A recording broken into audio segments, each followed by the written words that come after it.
This is an introduction to TilePlus Painter, which is part of TilePlus Toolkit, available at no cost on the Unity Asset Store. So what's TilePlus Painter? TilePlus Painter is this window here, which is a way to paint and edit tiles on Unity Tilemaps that's different from the standard Unity tile palette. TilePlus Toolkit is essentially a toolkit for allowing you to have tiles that can have their own private data, in other words, instanced tiles. And it will demonstrate how that works through the painter. Just to take a brief look at TilePlus Toolkit for a moment, after you install it from the Asset Store, you'll see in the Plugins folder, a TilePlus folder, the number of subfolders, Runtime folder has assets, asset scripts, and so on, and several libraries. TilePlus Extra folder, which has a number of demos, documentation, which includes 4 PDF files and a zipped up HTML reference. Now let's take a quick look at the user interface for TilePlus Painter. TilePlus Painter has splitters so that you can rearrange different sections of the view however you like. There's a number of buttons at the top. These 3 at the top left are mode buttons: painting mode, editing mode, grid selection mode. Number of action buttons, which we'll get into when we show the painter in operation. Help, settings, a clipboard, rebuild the user interface, and half a dozen mini buttons. The mini buttons duplicate settings that you might want to click on and off fairly frequently. It saves having to open the settings panel. Let's see how to paint using TilePlus Painter. First, a note about how the scene is set up. The grid with 4 child tile maps. You'll note each tile map has a different order and layer. So this simulates a typical configuration where you'd have overlapping tile maps. So let's look at painting mode. To paint, you have to pick a tile map. You have to pick a source of tiles. We'll use this one from one of the demos called Top-Down Demo, and let's pick an ordinary Unity tile to start. You'll notice when you select it, this area here shows the size of the sprite relative to units. In other words, the sprite is basically 1 unit. Here you can open an inspector on the asset if you like, or you can focus the project window on it with this button here. You'll notice now that we have a painting tile map selected, a painting source selected, and a tile selected. Paint engages automatically. Move into the scene view, you see it says paint and shows you the XY location of the pointer. Click to paint. It says protected because TilePlus Painter and the TilePlus brush that is used with the Unity tile palette has a feature to prevent you from overwriting tiles once they're painted. That's important, especially for TilePlus tiles with instance data, since once you paint a tile and customize it, it's not at all related to the original tile asset. So we can paint 1 tile at a time. We can hold down Shift and paint wherever we want. We can hold down Control and paint in a column or in a row. And if we hold down a hotkey, which defaults to Alt-5, you can paint an area. Note that it shows you the size of the area. Let's talk about the painting source column for a moment. You notice it has a history list. It has a little clipboard icon there. The Unity tile palette show with a palette icon. Tile fabs, if you click this on, shows with a tile fab icon. And tile bundles show with a tile bundle icon. These same icons are reflected when you pick a tile to paint. You notice here, clipboard has the tile we're going to paint. Scriptable object icon means a standard Unity tile or one derived from TileBase, such as a rule tile or an animated tile from the 2D Tilemap Extras package. You can also erase. It'll ask you for confirmation. That's something else you can turn on and off rapidly with one of the mini buttons. Let's say you wanted to paint something that was in your project but not in a palette. For example, this rule tile from 2D Tilemap Extras. Any tile you've got in your project that isn't in a palette, maybe something you've whipped up as an experiment, right-click on it, it to Painter History. And if you go back into Painter, you'll see the tile is here. So if we pick a tile map, pick the tile, paint, and obviously all the other functions work, erase, and so on. Now let's look at the pick tool. The pick tool works differently in edit mode and paint mode, but let's look at it in paint mode for right now. You'll notice it says pick, shows the location, and it says pick to clipboard to paint. This means once you pick a tile, it'll put it in the clipboard, which is in the upper right-hand corner of the Painter panel, and it'll automatically switch into paint mode. If you hold down Shift, it'll only move it in the clipboard. If you hold down Control, it'll only move it into history. So let's just try it the standard way. You'll notice if I pick, the clipboard now shows this tile, and it's switched into paint, and I can paint it. And you can keep painting it however you like. The next tool is Move. You'll notice this area of the screen is disabled, so you can't accidentally pick anything here. And it has two phases. Picking phase, like this, and Move. And it's going to keep switching. Pick, move, pick, move, pick, move. Now let's take a look at these action buttons, which are used to modify transforms. You have rotate clockwise, rotate counterclockwise, flip X, flip Y, and reset transform. So you can use these two ways. One is to modify the transform of a tile that's already been painted. And when I say transform of a tile, I mean the transform of the sprite in the tile map. So let's just try this here. If we move over, you'll notice it says rotate clockwise, and you can see it rotates clockwise. The other ones are all fairly obvious, and we can reset the transform as well. The other way you can use these is during preview. During preview, we'll pick a different tile here. So we're moving it around. If we hit Alt R, you'll notice that the transform has been changed. One little quick note so you can tell when that's actually occurred is this symbol changes to a transform symbol. We painted it. But what if you don't want to have 90-degree or 180-degree transform modifications? Maybe you want something arbitrary. Another way to make transform changes while painting, in other words during preview, is to use the transform editor. Each one of these entries has a position, rotation, and scale. And for example, this one here, we'll select it, has a modification of x.63 and a Z rotation of 32.6. So with this selected, you can use a hotkey during paint preview to apply this transform. So let's see how that works. We'll pick a tile to paint. So we'll move it over here. The hotkey for that is Alt V, and you see the transform changes, and it's been shifted a little bit to the right, so you can paint it. You can use Shift or any of the other special painting modes, and it works just fine. This is during preview only, and if you pick another tile, the effect goes away until the next time you use Alt V. Next, let's look at the help panel. This is basically just a quick reference for the mode buttons, the action buttons, the mini buttons, and the shortcuts. There are a lot of shortcuts. The easy way to remember them while learning is to open the shortcut viewer, which you can get from this button or from the tools menu. Even if you click on these, they highlight, but they don't actually get activated. It's just a list of the shortcuts. These will update if you change any shortcuts in the Unity Preferences dialog for shortcuts. Next, let's take a brief look at the settings panel. This has a number of settings for the painter on the top and a number of settings for the system on the bottom. These here you can read about in the documentation.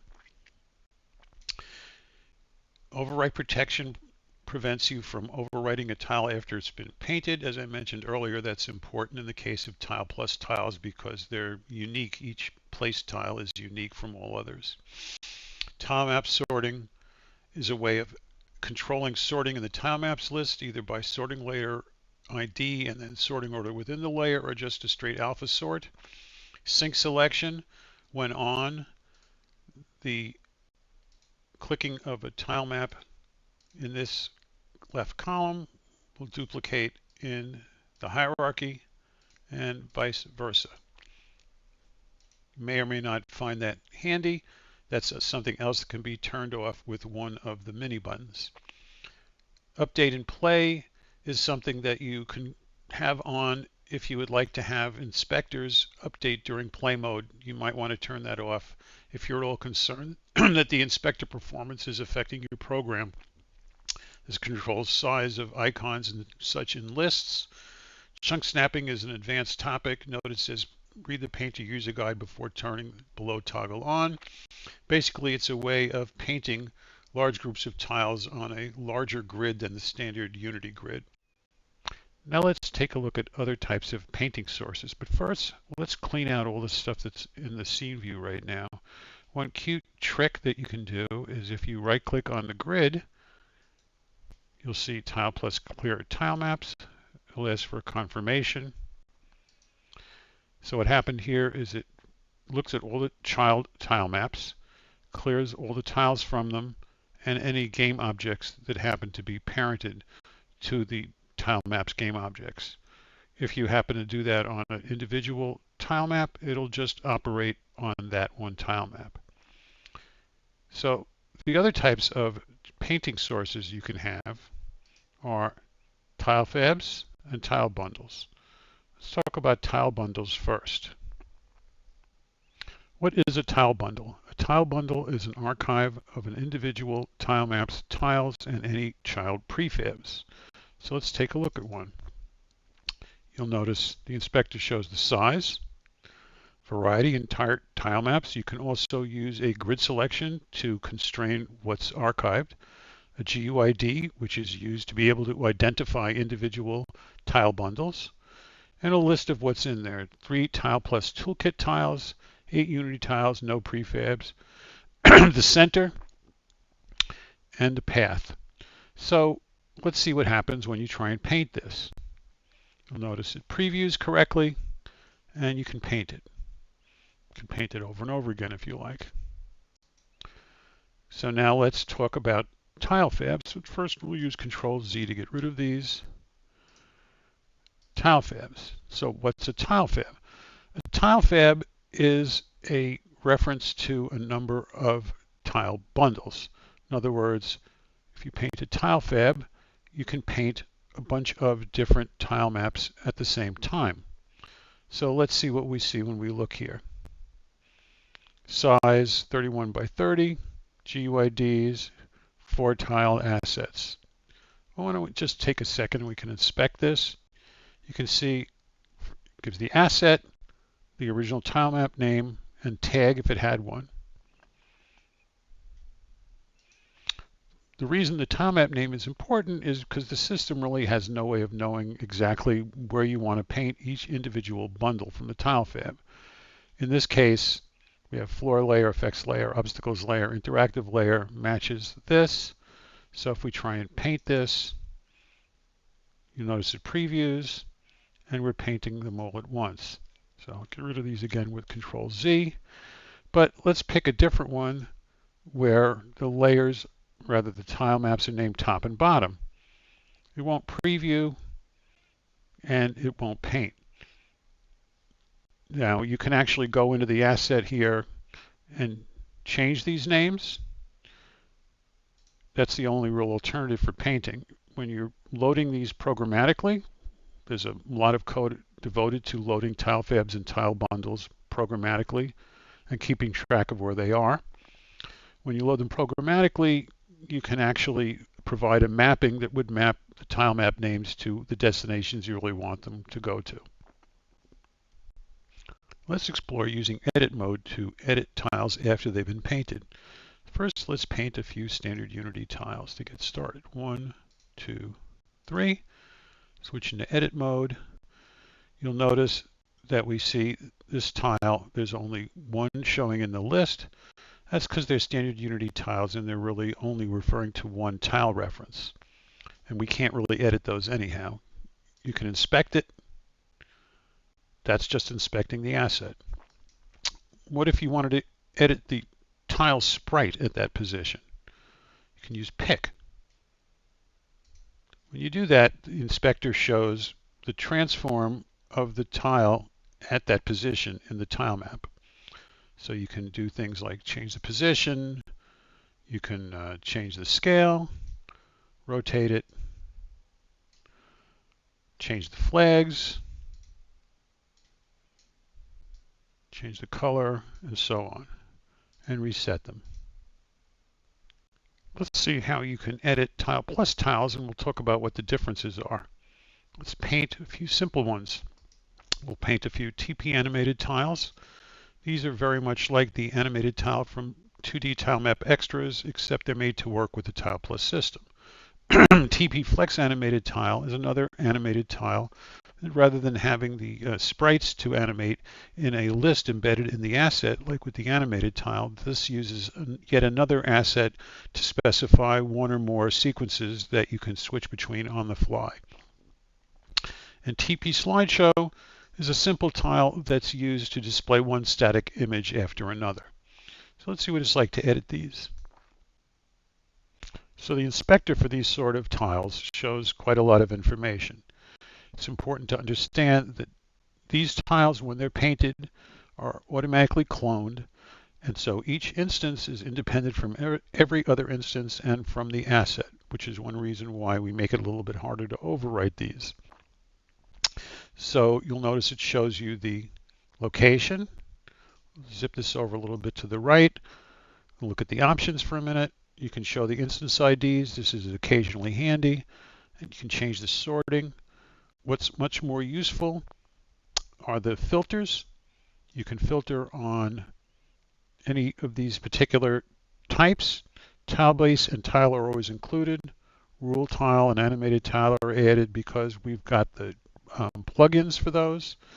And slideshow, animated tile, and flex animated tile are shown in this list because they're in the scene.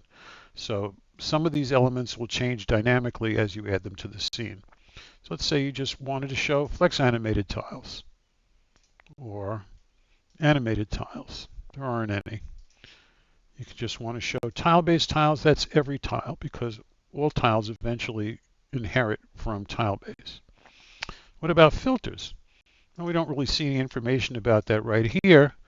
Let's just take a look in Painter for a moment, and we'll look at a tile that I know has a tag, and that's this one. You notice it has a tag that says spawner. So if we paint one of these and go back into edit, you'll see the spawner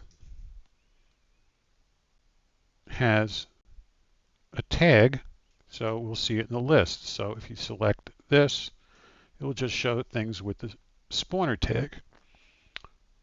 There's some rules for how this works you can read about in the documentation. Basically, for TilePlus tiles, you can use the tag filter and type filter, but for every other kind of tile, you can only use the type filter because they don't have tags. Now I focus the inspector on this particular TP animated tile instance. Let's take a look at what you see in the inspector. You see a basic information section which shows the sprite, type of tile and its name, the fact that it's a clone, its position, its parent tile map, its GUID, and a description, which is something you can add in the asset. It's optional. GUID is very handy. You can use it for lookups, which I'll explain in a minute. So let's see what these buttons do. As we've seen before, this can be used for focus. Open an inspector on this instance.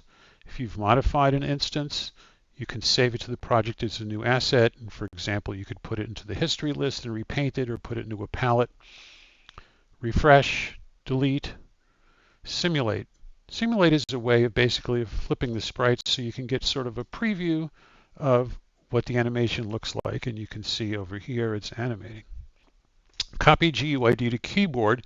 So the GUID is something you might want to use sometime, and you certainly don't want to copy this whole string in.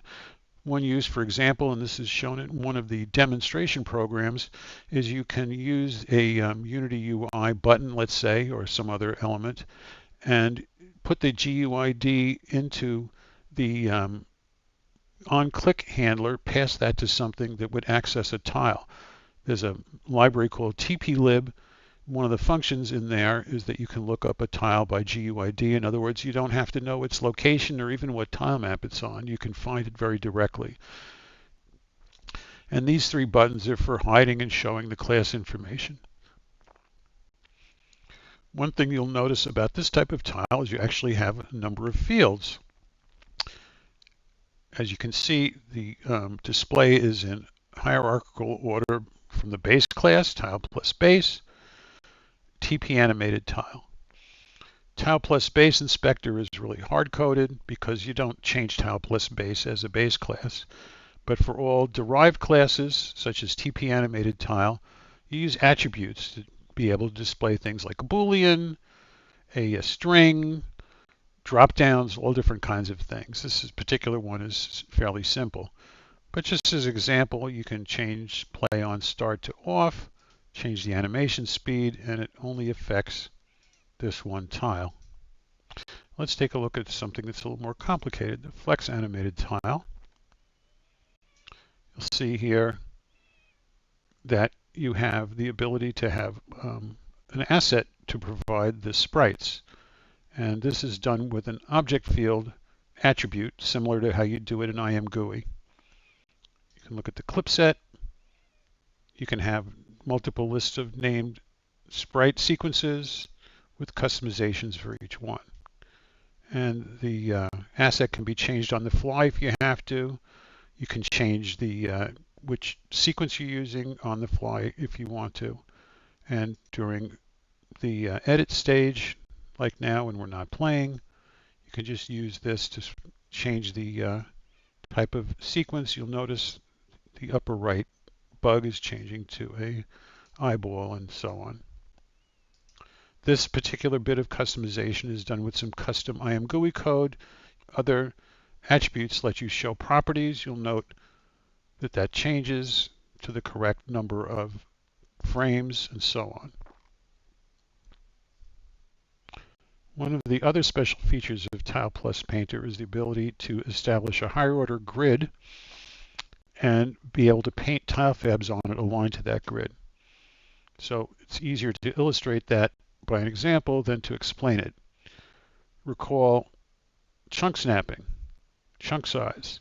What this means, chunk size means the size of the grid. So this would establish a higher order grid that's 14 times the size of a standard Unity grid.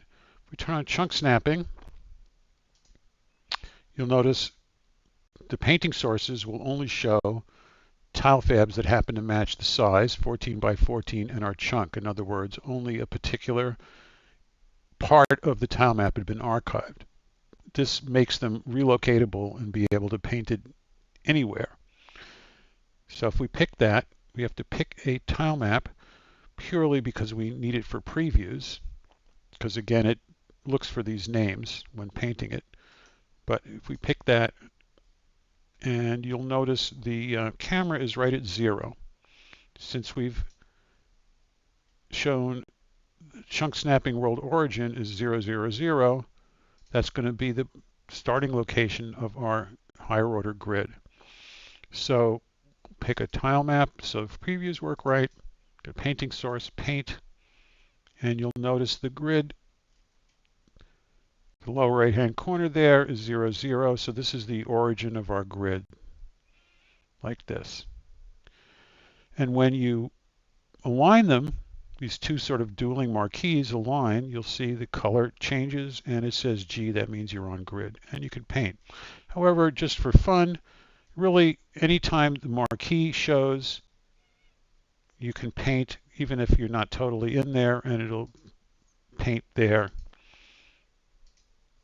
The only other function you have in this mode is erase. You have to align completely and it has to say G in order to erase. So this is a really cool way to be able to paint many tiles at once. Just an example, bing, ding, ding, ding, ding, ding.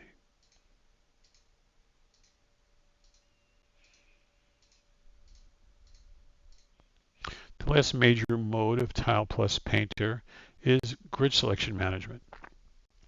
This feature captures all grid selections you make, whether with the Unity tile palette or anywhere you do it when using TilePlus Painter.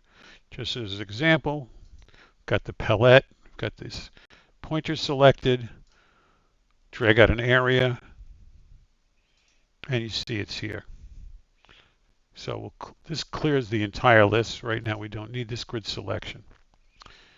One way you can do it is to create grid selections right within this window.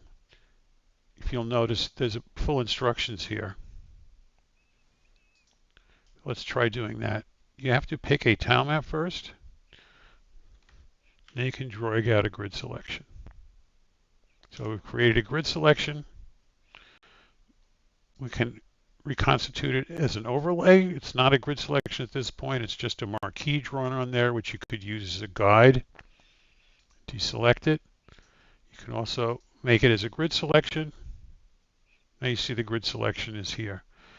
One reason that's handy is if you have a grid selection, which you can reuse over and over again, and you want to paint, if you have a grid selection active wherever it comes from, and you move the pointer in here, it will fill. What are other ways you can use grid selections?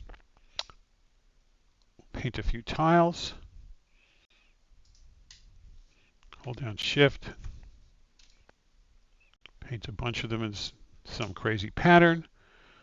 If we go back to here, hold down Alt F5, create a grid selection, click on it, grid selection, clear map.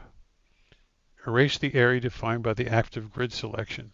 It's really the same thing as using Tools, TilePlus, clear selected tile maps, or using it in the context menu with a grid or tile map selected. In this case, it's effectively selecting the topmost grid.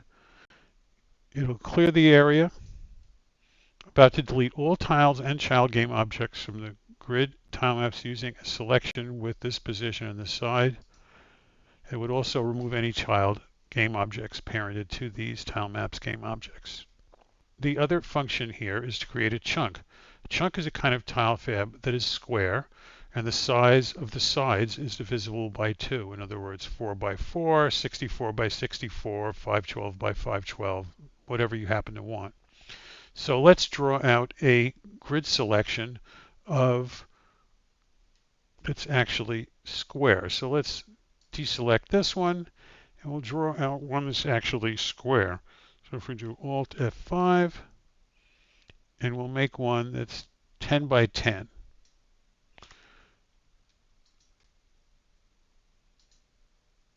Make a grid selection, create chunk. This is similar to going through using Tools, Create Prefab. So it'll offer to bundle the tiles within the grid selection. It'll ask you for a place to put it, and I'll put it in another new folder.